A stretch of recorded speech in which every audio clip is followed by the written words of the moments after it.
លោកគ្រូហុងកំពុងតែងឿងឆ្ងល់តើឈាមបិសាចចូលក្នុងខ្លួនលោកគ្រូហុងតាំងពីពេលណាពេលនោះស្រីអូនក៏បានចូលមកដល់ឈាមបិសាចនេះបានរួមបញ្ចូលគ្នាជាមួយនឹងឈាមកំណើតរបស់ខ្ញុំទៅហើយ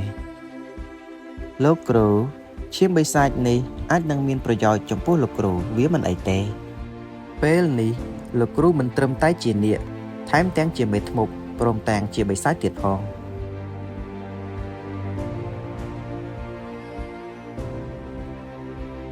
គ្រូនៅព្យាបាលរបួសប៉ុន្មានថ្ងៃមុននេះតើនៅខាងក្រៅមានរឿងអ្វីកើតឡើងខ្លះហើយពេលនេះបិសាចមេធ្មប់ត្រូវបានម្ចាស់បងរបស់ខ្ញុំចាប់បានហើយបន្ទាប់ពីគាត់ចាប់បានរួចគាត់ក៏បានប្រគល់មកឲ្យខ្ញុំហើយគាត់ក៏បានចេញដំណើរទៅក្រោយមករាជិនីតកកជាមួយនឹងរាជិនីភ្លើងក៏បានសូមអនុញ្ញាតយកបិសាចមេធ្មប់នោះយកទៅហើយពួកនាងទាំងពីរតែងតែធ្វើទរណកម្មបិសាចមេធ្មប់នោះរាល់ថ្ងៃមិនដឹងថាពួកគេទាំងពីរនាក់មានគំនុំគ្នាអ្វីនឹងគេនោះទេ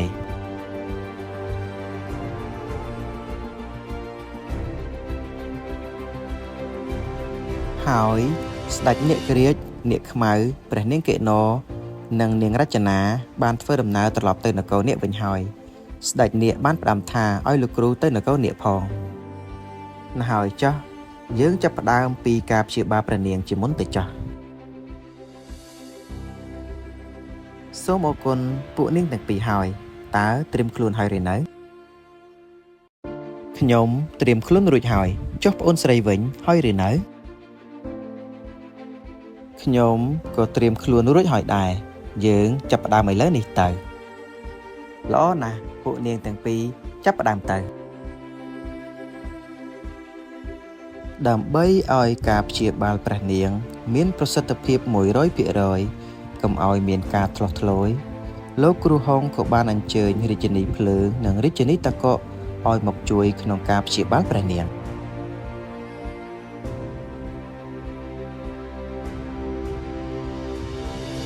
រាជិនីភ្លើងជាមួយនឹងរាជិនីតកកក៏បានដកព្រលឹងពស់ចេញពីខ្លួនរបស់នាងតើពួកគេទាំងពីរនាក់កំពុងតែធ្វើអ្វីហ្នឹងពឹសភ្លើងតកកនៅក្នុងរាងកាយរបស់ព្រះនាងយូរណាស់មកហើយក្រោយពីអាណាចក្រសៀមបានដាស់វាឲ្យភ្ញាក់ឡើងវិញ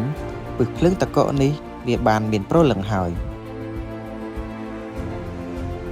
តាមពិតពួកនាងទាំងពីរកំពុងតែបញ្ឆោតព្រលឹងពស់ពីខ្លួនព្រះនាងដោយព្រះរាជគ្រូស្មានមិនខុសមែនព្រលឹងពស់ភ្លើងតកកក៏បានចេញមកពីខ្លួនប្រាណរបស់ព្រះនាងដើម្បីទៅកាន់រាជិនីភ្លើងតកកបន្ទាប់មករាជិនីភ្លើងជាមួយនឹងរាជិនីតកកក៏បានសរុបយកធម្មពលព្រលឹងពស់នោះទាំងពីរដល់ពេលហើយលោកគ្រូហុងបានប្រើប្រាស់ប្រទាលកន្ទុយក្រពើភ្លើងនិងតកកដើម្បីបង្កើតទៅជាថ្នាំបន្ទាប់មកក៏បានបញ្ចូលថ្នាំនោះចូលទៅក្នុងរាងកាយរបស់ព្រះនាង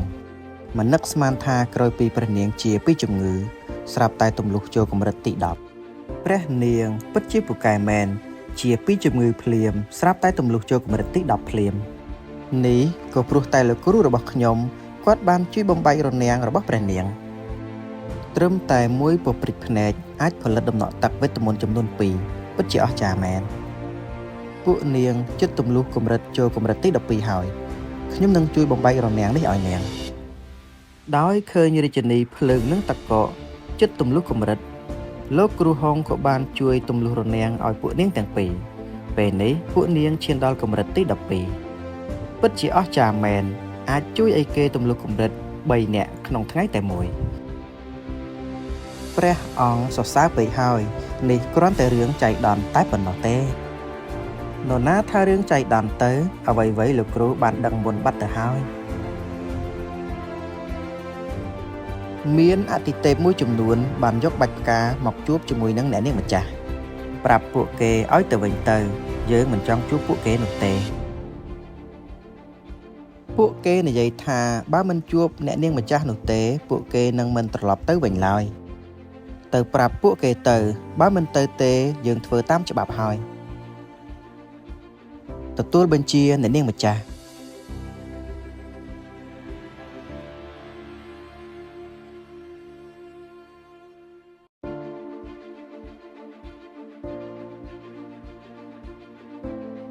សូមគោរពស្ដេចអទិទេពនាគតើរឿងស្ដេចអទិទេពគ្រុឌយ៉ាងម៉េចហើយមានស្ដេចអទិទេពមួយចំនួនបានជួយនិយាយឲ្យគេអធិរាជក៏សម្រេចថាឲ្យគេស្ថិតនៅក្រៅឃុំសិនចោះណាហើយចោះឲ្យគេមានសេរីភាពមួយរយៈសិនចោះ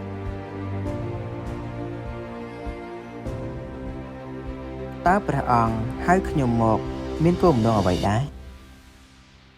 ពេលនេះនៅតាមព្រំដែនអាណាចក្រសៀមបានឈ្លានពានហើយតើឯងគិតយ៉ាងណារឿងនេះទូលបង្គំមានយុទ្ធសាស្ត្ររួចហើយព្រះអង្គធ្វើតាមទូលបង្គំប្រកាសជាឈ្នះ